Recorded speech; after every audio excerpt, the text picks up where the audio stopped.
saber quem sou eu. Um jeito de aprender, conhecendo museus. O Brasil viajar sem sair do lugar. Cafuso ou mameluco, saber quem sou eu. Vou logo resolver, conhecendo museus. Capivara, Pequi, Opala, Sambaqui. Entender de Minas, saber quem sou eu. Como posso descobrir? Conhecendo museus, conhecendo museus. Neste mundo vou entrar, o universo conhecer. Conhecer a mim, saber quem sou eu. Já sei como fazer. Conhecendo museus, conhecendo museus. Conhecendo museus. Os museus são janelas, portas e portais. Elos poéticos entre a memória e o esquecimento, entre o elo de dentro e o de fora, entre o aberto e o fechado, entre o olhar e o olhado. Elos políticos entre o sim e o não, entre o talvez e o não sei. Poesias, utopias, sonhos, conflitos, pesadelos, gotas de sangue, suor e lágrima. Tudo o que é humano tem espaço no museu. As palavras do escritor francês André Malraux nos fazem refletir sobre o significado de um museu. Por muito tempo, os museus foram considerados lugares de contemplação, quase como templos sagrados, com objetos a serem observados a uma distância respeitosa por seus visitantes. Hoje entendemos que o museu é lugar de encontro. Encontro de gerações, culturas, etnias, grupos sociais, políticos, enfim, lugar de se reconhecer e conhecer o outro. Lugar de conhecer a história e a arte por múltiplos olhares. Um território acessível a todos, no qual as coleções e a memória são um patrimônio comum a ser usufruído e compartilhado. E é isso que vamos fazer agora, conhecendo o Museu Nacional de Belas Artes.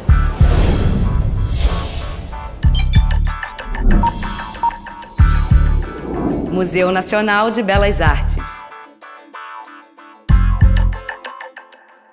O prédio do museu é um prédio adaptado. Ele foi construído em 1908 para abrigar a antiga Escola Nacional de Belas Artes. O projeto é de Adolfo Morales de los Rios. O arquiteto e autor do projeto inicial, o espanhol Adolfo Morales de los Rios, foi também um dos mestres da escola e se inspirou no Museu do Louvre, de Paris. Mas, durante a construção, o desenho foi alterado, possivelmente por Rodolfo Bernadelli, então diretor da escola. Mais tarde, Arquimedes Memória, outro famoso arquiteto da época, acrescentou outras mudanças. O resultado é uma construção eclética com fachadas em diferentes estilos.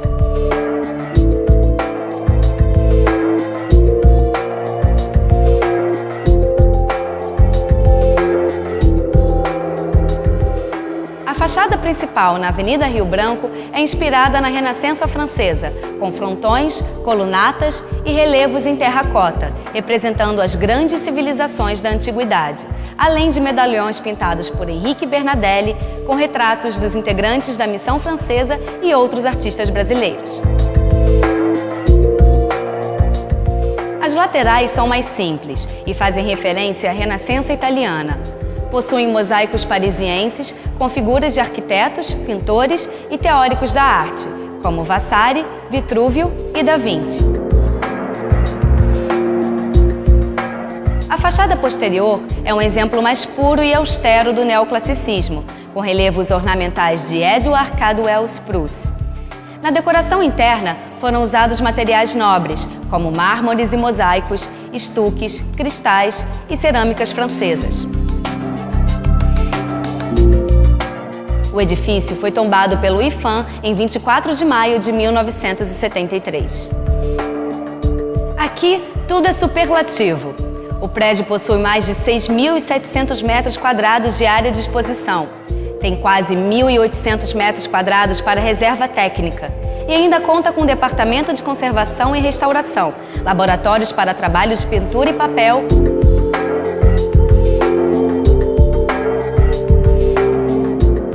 e oficina de molduras e gesso.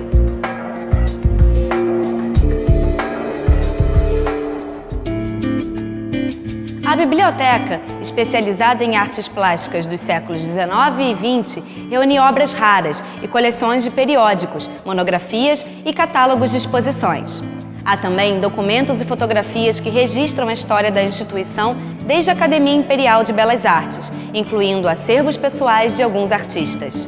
O acervo do Museu Nacional de Belas Artes ele se constitui de 60 mil itens, entre pinturas, desenhos, gravuras, esculturas, além de um arquivo histórico, uma biblioteca, que fazem todo esse conjunto. O núcleo inicial do acervo foi formado pelas obras de arte da coleção pessoal de Dom João VI, trazidas de Portugal, somadas a uma coleção que Joaquim Le Breton trouxe para o Brasil em 1816 como chefe da missão artística francesa. Composta por trabalhos dos professores e artistas franceses que formavam a missão, entre eles Nicolas Tonnet e Debré, a coleção foi sendo enriquecida com obras adquiridas ao longo do século XIX em salões e exposições anuais. Vários artistas também doaram suas obras a fim de formar a pinacoteca da Academia Imperial de Belas Artes. A academia deu origem à Escola Nacional de Belas Artes, cujos alunos contribuíram para ampliar ainda mais a coleção. Entre eles estavam nomes como Vitor Meirelles, Rodolfo Moedo, Henrique Bernadelli, Pedro Américo, Eliseu Visconti, Arthur Timóteo da Costa, Belmiro de Almeida e tantos outros, que se tornaram grandes nomes da pintura e da escultura brasileiras. Em 1937, parte da coleção da Escola Nacional de Belas Artes foi separada, desmembrada da escola e criado o museu. A origem da coleção do museu, ela originou herdeira da academia, mas tem 3 conjuntos principais que formaram a base da coleção do museu. São as obras provenientes da coleção Le Breton, membro da missão artística francesa, os trabalhos que eram de propriedade dos artistas da missão francesa, Grandjean de Montigny, Nicolas Tonnet, Debré, Pradier, e os trabalhos que ele produziu aqui no país. E mais um outro núcleo que fecha esse conjunto, essa base dessas 3 conjuntos principais, é a coleção Dom João VI. Dom João VI, quando retornou à Europa, em 1821, deixou o legado, sua propriedade, as suas obras, para a Academia Imperial de Belas Artes. E nós, como somos herdeiros, adquirimos todo esse conjunto extremamente importante para a cultura brasileira. Ao longo dos anos, o museu sofreu amplas reformas e modernizou seus equipamentos expositivos e a sua museografia. Hoje é o mais importante museu de arte brasileira do século XIX, reconhecido internacionalmente e um dos maiores em seu gênero em toda a América do Sul. A exposição permanente ou as exposições de longa duração, nós possuímos 3 grandes conjuntos. O principal acervo do museu, que o museu é conhecido internacionalmente, é a sua coleção de arte brasileira século XIX. Essa coleção se originou dos trabalhos que vieram da Academia Imperial de Belas Artes e percorre um arco todo histórico do desenvolvimento da arte no Brasil. Ela está localizada no 3º pavimento, numa área de 2.000 metros quadrados. Outro conjunto significativo de exposições permanentes do museu é a Galeria Moderna e Contemporânea. Nela estão todas as manifestações e linguagens do período de 1905 a 2007. Você vai encontrar os principais nomes da arte brasileira e diversas técnicas também estão. Não é só uma galeria de pintura, você vai encontrar pinturas, desenhos, gravuras e esculturas. Vale destacar as coleções de gravuras do museu, que é uma das mais importantes do país, compondo um panorama histórico significativo. Estão expostos trabalhos de Oswaldo Guild, Lívio Abramo, Lazar Segal, Maria Bonomi, Marcelo Grasman, entre outros. Já na subida das escadas do museu, temos 2 grandes obras que recepcionam os visitantes. De um lado, A Queda dos Titãs, de Henri Martin, e do outro, A Invocação da Virgem, de Vitor Meirelles.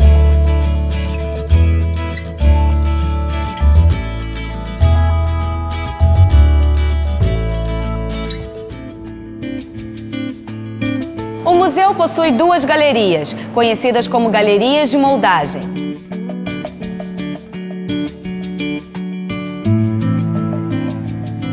Aqui estão expostas réplicas em gesso de esculturas greco-romanas que fazem parte dos acervos do Museu do Louvre, em Paris, do Museu do Vaticano, na Itália, e do Museu do Prado, na Espanha. São deuses da mitologia grega, como Apolo, Diana, Baco. Há também semideuses, como Castor e Pólux, centauros, lutadores e um busto do imperador Augusto. E ainda nessa galeria encontramos Sófocles, a Vitória de Samotrácia, o Discóbolo e a Vênus de Milo.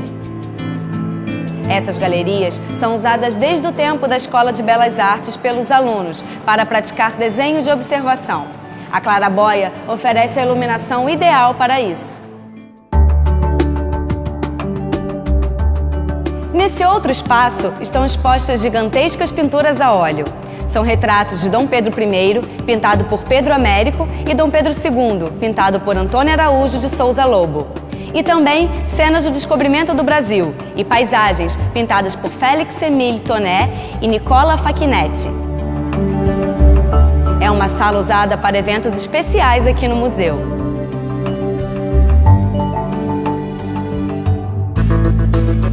Uma das tradições do Museu Nacional de Belas Artes é oferecer ao seu público acesso às grandes mostras e exposições de artistas célebres que circulam pelo mundo. Este ano, o museu traz para seu público uma exposição fantástica, O Mundo Mágico de Marc Chagall, O Sonho e a Vida. Mas isso você vai ver daqui a pouco, depois do intervalo. Vamos curtir também a exposição de arte contemporânea do Acervo Permanente, com grandes nomes brasileiros dos últimos 100 anos. Fique ligado, porque vale a pena.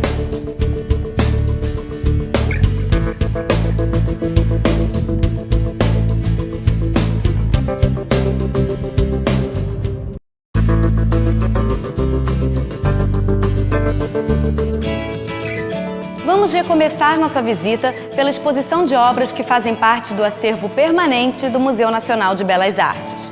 O foco aqui é a arte moderna e contemporânea, resgatando 100 anos de produção artística brasileira desde o século XX até os dias de hoje.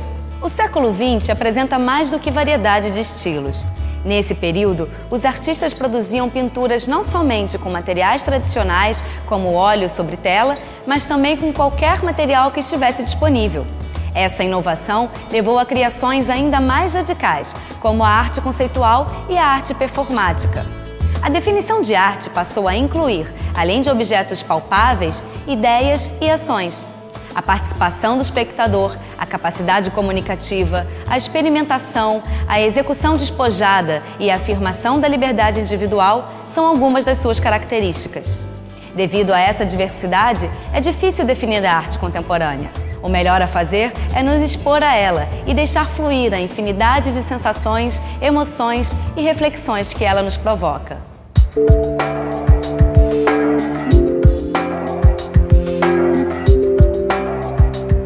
Aqui temos pinturas do começo do século XX, realizadas por artistas de grande reputação, como Carlos Chamberlain, Eliseu Visconti, Marques Júnior, Armando Viana, Henrique Cavalheiro, Eugênio Sigaud.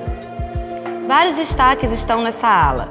O autorretrato de Tarsila do Amaral, pintado em 1925. Duas obras de Di Cavalcanti, Colonos e o painel Navio Negreiro. De Cândido Portinari, temos Caçador de Passarinhos e Café. Êxodo, de Lazar Segal. Pescadores, de Tomás Santa Rosa. Caboclinhos, de Djanira. Além do busto em mármore de Humberto Coso e a estátua em bronze, denominada Bucólica, de Bruno Giorgi. Nessa outra sala, mais obras de artistas conhecidos no ambiente nacional e internacional. Estrada de Ferro, de Burle Marx. Lapa, de Iberê Camargo. Natureza Morta, de Manabu Mabi. Também Essa Natureza Morta, de Maria Leontina. Usina, de Frank Schaeffer. Esculturas em alumínio e bronze, de Zélia Salgado. Os retratos e autorretratos pintados por Teodoro de Bona, Clóvis Graciano, Ado Malagoli, José Moraes e Manuel Santiago. E a escultura em gesso patinado Mulher e Pássaro, de Sônia Eblin. Aqui temos obras cada vez mais instigantes de Antônio Bandeira, Hernani Vasconcelos, Francisco Rebolo, Aldo Bonadei, Ione Saldanha e Benjamin Silva. A escultura Objeto Emblemático, de Rubem Valentim. O Fausto, de Jackson Ribeiro.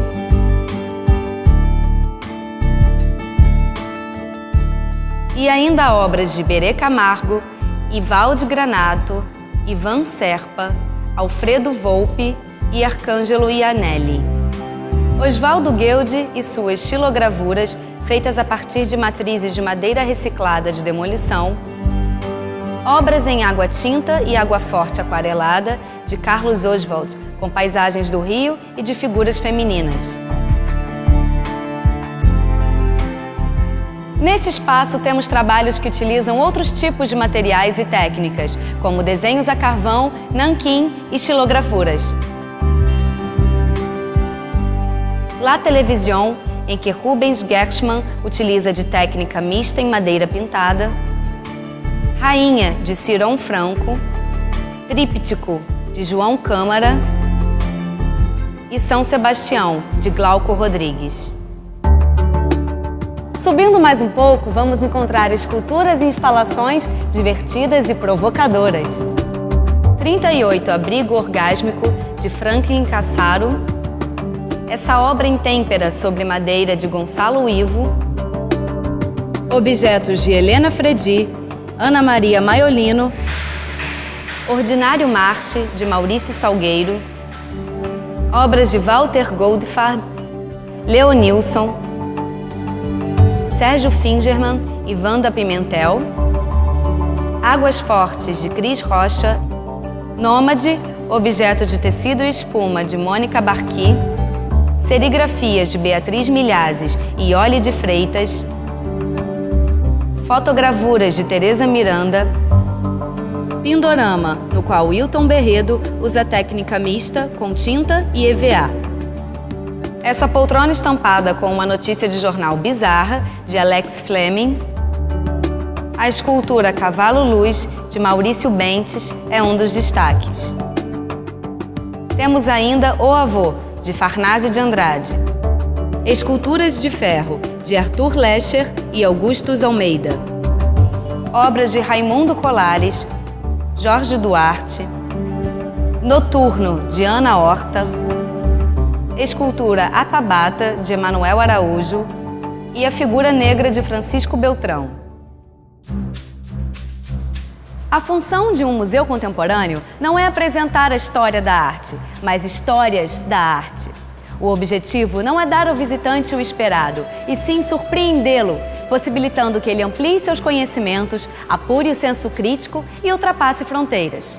Então vamos continuar nos surpreendendo com as atrações do Museu Nacional de Belas Artes, conhecendo a mostra temporária O Mundo Mágico de Marc Chagall, O Sonho e a Vida. Essa mostra é considerada uma das mais completas sobre a obra do artista no Brasil, com 309 obras entre pinturas, guaches e gravuras. Marc Chagall nasceu em 1887, na Bielorrússia, que naquele tempo pertencia ao Império Russo, mas naturalizou-se francês. Ele foi um dos pioneiros da modernidade e participou das grandes transformações das artes plásticas no início do século XX, tendo se tornado um dos artistas mais notáveis de sua época. Além das pinturas, sua obra inclui vitrais, mosaicos, ilustrações, cerâmicas, murais e projetos de tapeçaria. Entre os destaques da exposição estão as gravuras da série A Bíblia.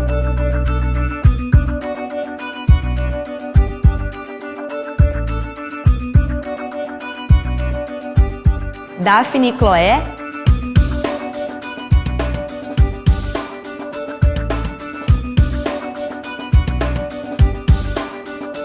E as Almas Mortas, reunidas pela primeira vez no Brasil.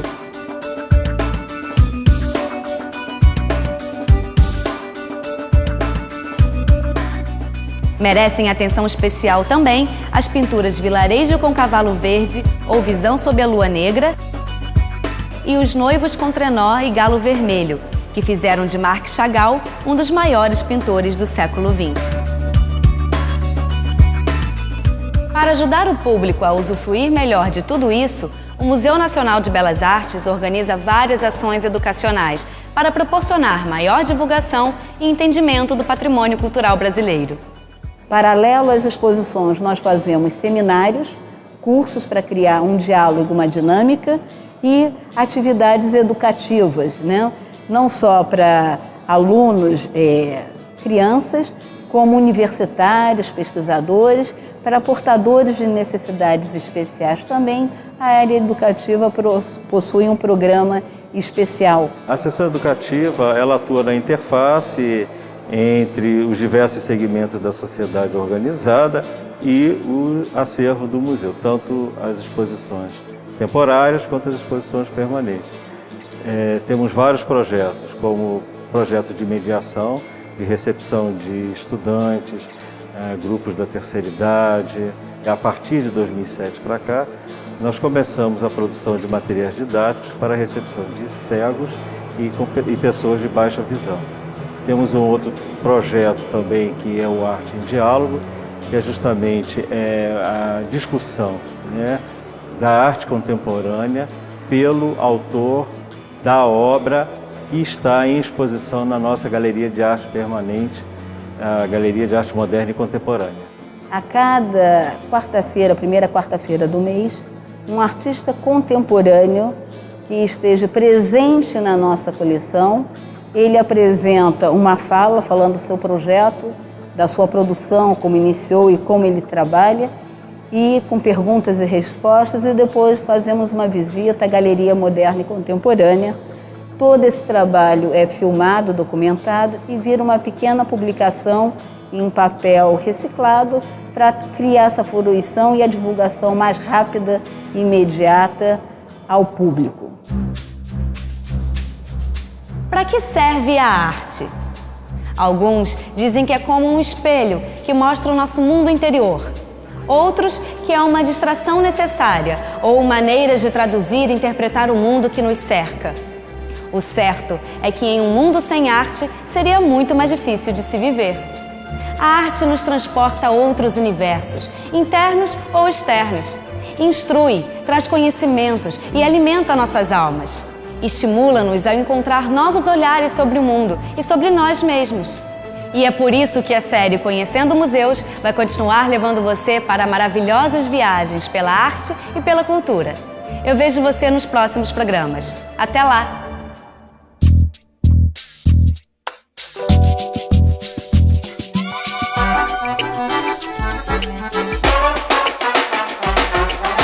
Dinossauro, avião, pororoca, timão. Histórias vou saber quem sou eu. Um jeito de aprender, conhecendo museus. O Brasil viajar sem sair do lugar. Cafuso ou mameluco, saber quem sou eu. Vou logo resolver, conhecendo museus. Capivara, piqui, Opala, Sambaqui. Entender de Minas, saber